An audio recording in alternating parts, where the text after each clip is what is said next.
Lovely students, welcome to Study Aspire. So आज मैं आपको बहुत इंपॉर्टेंट टॉपिक कराने वाली हूँ, जो कि मैं आपको डिफरेंशिएट कराने वाली हूँ फाइनल गुड्स और इंटरमीडिएट गुड्स में क्या डिफरेंस होता है। ये आप सभी बच्चों को पता होना चाहिए, इंपॉर्टेंट है।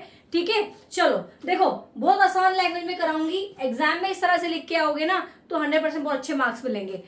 इस वीडियो के बाद मैं गारंटी दे रही हूँ कि आपके सारे जो डाउट है वो क्लियर होने वाले हैं। ठीक है, चलो स्टार्ट करते हैं। Difference between final goods and intermediate goods. First meaning से, फाइनल गुड्स क्या होता है? फाइनल गुड वो गुड्स होते हैं बेटा जो रेडी टू यूज होते हैं। अब उसके अंदर और भी कुछ करने की जरूरत नहीं है, वो आप रेडी है कि आप उसको कंज्यूम कर सकते हो। These are those goods which are ready to use by their final users। ये वो गुड्स हैं जो कि रेडी है यूज करने के लिए, जो भी फाइनल यूजर्स है वो यूज कर सकते हैं। On the other side, if we talk about intermediate goods, these are those goods which are not ready to use by their final user। Final user अब उसको डायरेक्टली अभी कंज्यूम नहीं कर सकते, यूज नहीं कर सकते, क्योंकि अभी वो रेडी टू यूज नहीं है। अब इसके अंदर बहुत सारी चीजें होना जरूरी है, अभी बाकी है। ठीक है, next is what is the purpose of final goods. Final goods का बेसिकली पर्पस क्या है? Purpose of these goods are for consumption and investment. देखो, इन गुड्स का पर्पस होता है या तो कंजप्शन या फिर इन्वेस्टमेंट, दो ही चीज ध्यान रखना, consumption and investment. And if we talk about intermediate goods, these are used in the process of production as raw material and for resale purpose। ठीक है, ये जो इंटरमीडिएट गुड्स होते हैं ये वो गुड्स होते हैं जैसे कि रॉ मटेरियल का यूज कर रहे हैं हम अपने प्रोडक्शन के लिए या फिर रीसेल पर्पस के लिए। ठीक है, सो फाइनल गुड्स का पर्पस है हमारा consumption investment, but intermediate goods का हमारा क्या पर्पस है मेरे बेटा? रॉ मटेरियल का मतलब प्रोडक्शन में यूज करना एंड रीसेल पर्पस के लिए। Next difference is nature. What is the nature of final goods and intermediate goods? These are included both domestic and national income। देखो, पहले तो आपको पता होना चाहिए डोमेस्टिक और नेशनल इनकम क्या होती है। एक बार डिफरेंशिएट पढ़ लो, इसको मैं एक बार अच्छे से आपको समझा दूंगी इस डिफरेंस के बाद इसी वीडियो में। ठीक है, देखो सबसे पहले आप ये जानो, डोमेस्टिक इनकम को हम बोलते हैं NDPFC, national domestic product at factor price. National income को हम बोलते हैं net national product at factor cost. ठीक है, चलो अब ये हमारा डोमेस्टिक इनकम में और नेशनल इनकम में फाइनल गुड्स इंक्लूड होता है, बट इंटरमीडिएट गुड्स नहीं होता। These are not included in both domestic and national income. Next difference is value addition. There is no value addition in final goods as they are ready to use. As I already told you कि ये ready to use है, तो इसके अंदर कोई addition करने की जरूरत ही नहीं है। ठीक है, इंटरमीडिएट गुड्स में some values has to be added in intermediate goods as they are not ready to use. इसके अंदर वैल्यू एडेड होगी क्योंकि अभी वो रेडी टू यूज नहीं है। Production boundary, they have cross the production boundary.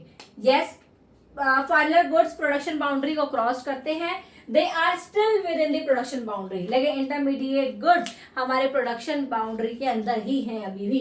ठीक है, इंक्लूडेड इन जीडीपी। अब जीडीपी में what is GDP stand for? Gross domestic product. क्या ये जीडीपी में इंक्लूडेड है? फाइनल गुड्स जीडीपी में इंक्लूड होते हैं लेकिन इंटरमीडिएट गुड्स नहीं होते हैं।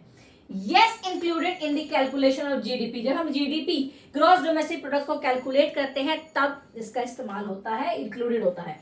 No excluded to avoid double counting.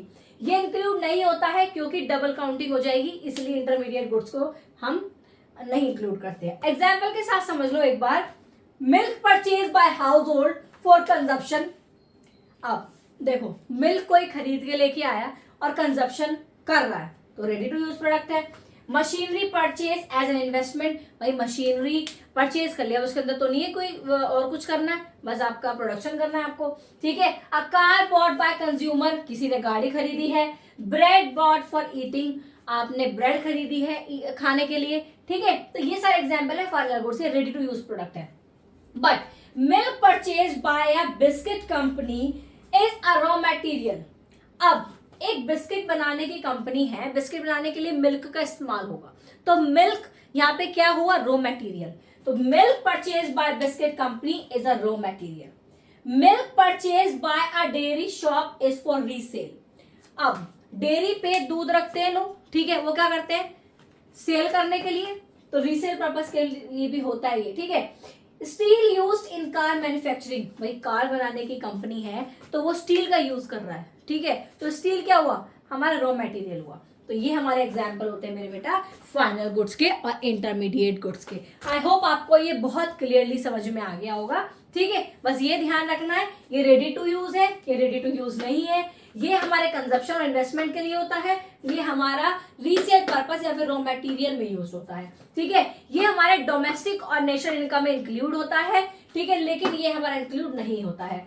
ये इसके अंदर कोई भी वैल्यू एडिशन की जरूरत नहीं है क्योंकि रेडी टू यूज है। इसमें वैल्यू एडिशन की जरूरत है क्योंकि रेडी टू यूज नहीं है, रॉ मटेरियल यूज कर रहे हैं, ठीक है, फाइनल गुड बनाने के लिए, ठीक है। ये प्रोडक्शन बाउंड्री को क्रॉस करते हैं, ये क्रॉस नहीं करते हैं। ये जीडीपी में इंक्लूड होता है, ये जीडीपी में इंक्लूड नहीं होता है।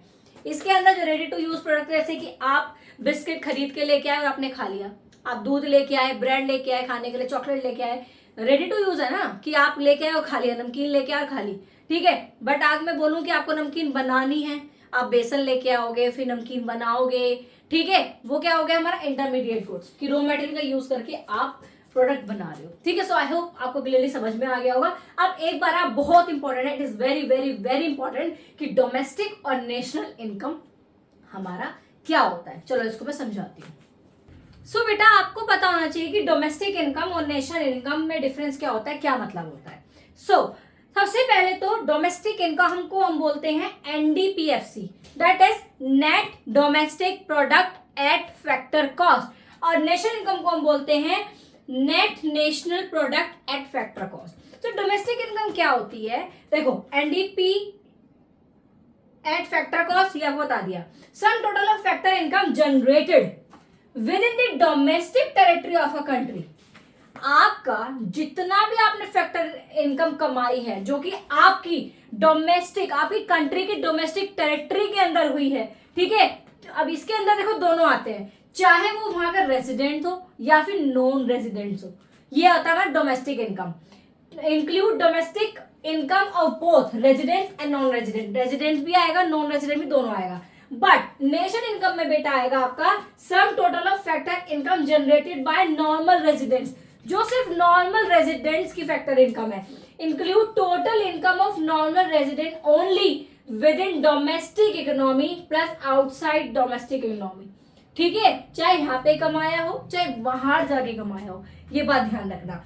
इसके अंदर does not include net factor income from abroad, abroad से कमाई हुई फैक्टर इनकम इंक्लूड नहीं होगी, but include net factor income from abroad, इसमें जो पैसा विदेश से कमाया गया है, अब्रॉड से कमाया गया है, वो इंक्लूड होगा, ठीक है। तो ये था हमारा डोमेस्टिक इनकम और नेशनल इनकम में डिफरेंस। सो आई होप आपको सब क्लियरली समझ में आ गया होगा, ठीक है। किसी भी टॉपिक पे आपको वीडियो चाहिए, चाहे वो डिफरेंशिएट हो, चाहे मोटिवेशनल वीडियो हो, या किसी भी टॉपिक पे आप कॉम्पिटिटिव एग्जाम की तैयारी कर रहे हो, तो आप मुझे बताओ, मैं आपके कॉन्सेप्ट क्लियर करूंगी।